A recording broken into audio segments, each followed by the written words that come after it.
नमस्कार विद्यार्थी मित्रांनो, मी महेश भोपळे online education semi with Marathi या आपल्या YouTube चॅनल मध्ये आपणा सर्वांचं स्वागत करतो। आज आपण इयत्ता 8वी चा पाठ 5वा एक्सपान्शन फॉर्म्युले यामधील जे आपण मागच्या व्हिडिओ मध्ये पाहिलं होतं विस्तार सूत्र, याच्यामध्ये थोडा बदल करून संख्या आल्यानंतर कसं एक्सपान्शन करायचं हे पाहणार आहोत। तर यापूर्वी आपण जे पाहिलं त्याचे एकदा रिव्हिजन करा।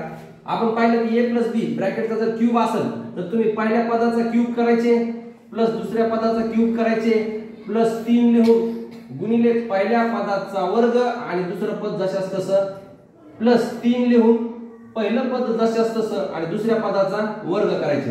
हे असं तुम्ही पाहिलं होतं। आता आज आपल्याला काय शिकायचं पहा, जर आपण हे a आणि b ह्यांच्या ऐवजी जर x + 2 असं जर सूत्र घेतलं x + 2 आणि ह्याचं जर क्यूब करायचं म्हटलं तर मग कसं करायचं हे आज आपण या ठिकाणी पाहणार आहोत। चला तर मग ह्या सूत्राचा वापर करून ह्याचं एक्सपान्शन कसं करायचंय ते आपण पाहू। तर तो जे सूत्र आहे, दोन पदांची कंसात जर बेरीज असेल आणि त्यांचा जर घन असेल तर सेम वरचं सूत्र आहे ना ते ह्याच्यामध्ये अप्लाय करायचं तुम्हाला। काय, पहिल्या पदाचा घन, मग आपलं पहिलं पद x आहे तर ह्या x चा घन होईल प्लस दुसऱ्या पदाचा घन इकडे आहे मग दुसऱ्या पदाचा घन म्हणजे 2 चा घन बरं प्लस आता इथे 3 घेऊ पहिल्या पदाचा वर्ग आणि गुणिले दुसरं पद, मग इथं पहिल्या पदाचा वर्ग आणि दुसरं पद फक्त गुणाकारामध्ये लिहायचं इथं। ओके, प्लस आता 3 गुणिले पहिलं पद जशास तसं आणि ह्या दुसऱ्या पदाचा वर्ग करायचा आहे गुणिले 2 चा वर्ग। ओके, आता इथे नीट पहा, x चा क्यूब हा काय होत नाही, हा तोच त्याचा क्यूब आहे। पुन्हा इथे पहा, इथं 3 चा आणि 2 चा गुणाकार करायचा बघा।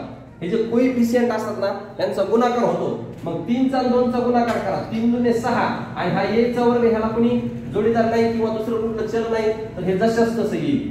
प्लस आता हे 3 चा, आता हे 2 चा वर्ग आहे 4, 2 चा वर्ग किती आहे 4, मग हे 2 चा वर्ग 4 गुणिले 3 मग 4 त्रिक 12 आणि x ला x आणि हे 2 चा घन 2 गुणिले 2 गुणिले 2 8, हे तुमचं x + 2 चा क्यूब, हेचं उत्तर हे आहे पहा। समजतंय? आता तुम्ही काय करायचं, समजा सिरियली पाहू आपण। समजा तुमच्यासाठी मी काय उदाहरण देतो, उरलेली तुम्ही करायचे। समजा तुम्ही काय करायचं, a + 2 पासून सुरुवात करा, a + 2 ह्याचा क्यूब करायचा तुम्हाला।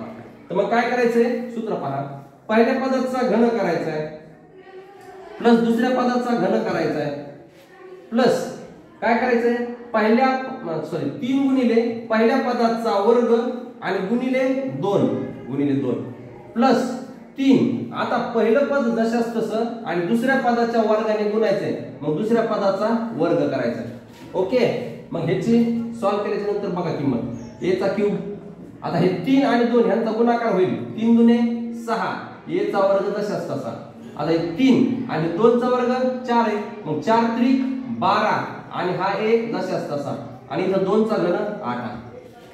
असं तुम्ही आता काय करायचं पहा, दुसरं घ्यायचं किंवा a च्या ऐवजी आपण चल बदलू आणि संख्या पण बदलू, b + 3 करू, चालेल? मग b + 3 चा क्यूब करू।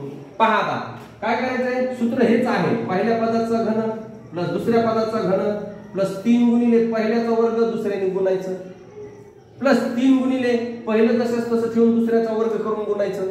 मग पहा आता पहिल्या पदाचा घन b चा क्यूब, दुसऱ्या पदाचा घन डायरेक्टली तो 27, चालेल ना, 3 चा घन 27 डायरेक्ट लिहिले प्लस आता 3 पहिल्या पदाचा वर्ग b², आता गुणिले 3 आहे दुसरं पद जशास तसं, पुन्हा आता पहिलं पद जशास तसं आणि दुसऱ्या पदाचा वर्ग करायचा आहे मग दुसऱ्या पदाचा वर्ग 9 आहे। आता हे जर लिहिलं सॉल्व केलं तर b आहे, आता हे 3 ने 3 ला गुणावं लागेल, 3 त्रिक 9 आणि हा b चा वर्ग प्लस 3 9 27 आणि हा b जशास तसा आणि पुन्हा हा 27। ओके, पुन्हा आता तिसरं उदाहरण आहे c + 4 आणि कंसाचा घन। मग ह्याचं एक्सपान्शन करताना काय करायचं तुम्हाला, पहिल्या पदाचा घन प्लस 3 गुणिले पहिल्या पदाचा वर्ग गुणिले दुसरं पद जशास तसं प्लस 3, आता पहिलं पद जशास तसं ठेवायचंय आणि दुसऱ्या पदाचा वर्ग करायचा आहे, तर 4 चा वर्ग किती होतोय 16 आणि प्लस शेवटी ह्या दुसऱ्या पदाचा पण घन करायचा आहे, 4 चा घन 4 लिहू आपण पुढं।